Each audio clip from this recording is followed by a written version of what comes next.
Peace y'all, this is ICC representing X Clan Gaming.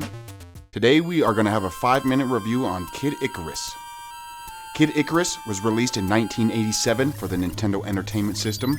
It's a single-player platformer developed by Nintendo R&D 1, the same development team who brought you games such as Metroid, Zelda, Mario Bros., and Donkey Kong. It is one of the early release games on the NES. It's not a black box release, however it has the same design and layout. It uses gray instead of black.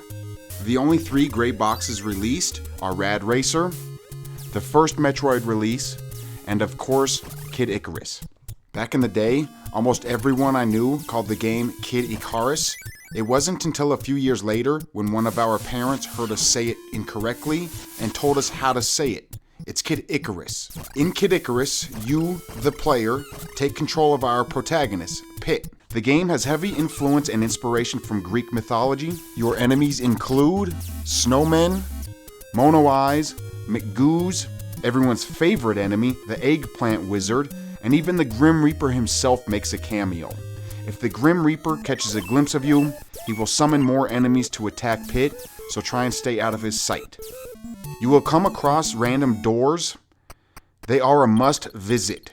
You might come across a hot spring to refill your life, a hospital to remove the eggplant curse, an enemy lair that has no purpose but to kill you, although it is a good spot to collect hearts. There is also a training chamber in which you must defeat all the enemies before Zeus rewards your successful efforts with one of 3 weapons.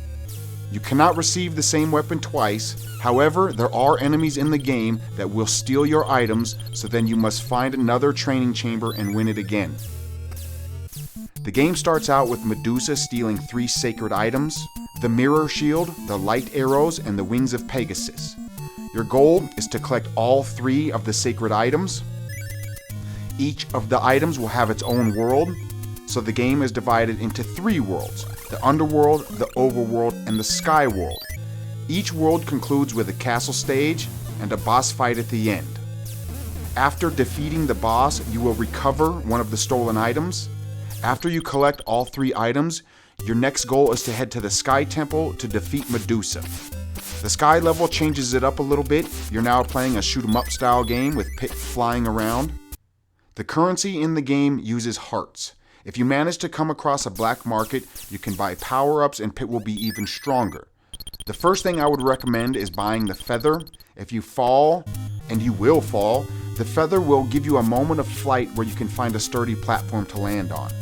After the feather, I would probably go with the items that increase health. You will get hit a lot in the game, but it's not because of terrible controls. While controls on the game are a little bit stiff, they're at least responsive and there isn't any lag. It can be a bit difficult at times, but not nearly as hard as some of the other Nintendo games of this same era. Pro tip, never hit down on ground that is not solid. You will fall right through and perhaps to your death.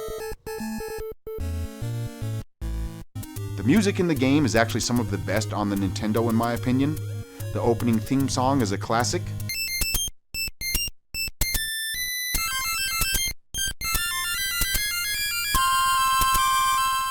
It's not the only good song, however. I think each stage has good music, even the castles.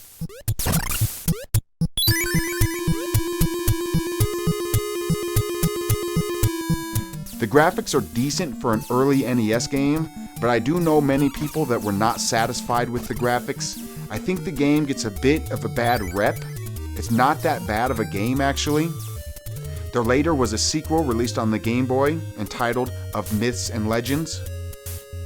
Pit also has a few cameos in the Smash Bros. Series, being included in the Super Smash Bros. Brawl for the Wii and Super Smash Bros. For the Nintendo 3DS and Wii U. Overall, I like the game, not just because of nostalgic reasons, but because it's a challenge and still fun.